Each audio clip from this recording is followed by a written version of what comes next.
高乡亲啊，春天到了，阳气豆豆啊旺盛，若是要养身体，中医师建议大家会当较早起床咧，做一寡春轮的运动，尽量放松心情，食较正咧，食温性的食物来补身体，就顺这个阳气，互这个阳气伫咱的体内来补益。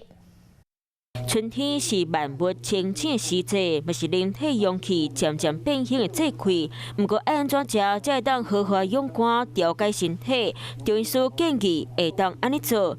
因为春季对应到五脏的肝，那肝气它不顺的话，首先肠胃道的问题会先跑出来。中医认为养生会当照个人体质和节气无同，改变生活习惯和食食，选择适合的食材。春天是阳气生发开始的阶段，对应着五脏内底肝，建议会当温补阳气。习惯晚睡晚起，在这个阶段你反而疲倦感会比较厉害。透过运动，让身躯变小罗，伫咧食的部分收酸收冷的食材会当减食，民众会当加食青菜色保管食物，卖当选择食较正咧，让消化变顺。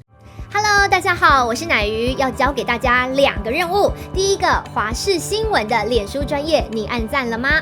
还有华视新闻的 YouTube 频道，赶紧订阅起来，还要记得按赞，开启小铃铛哦。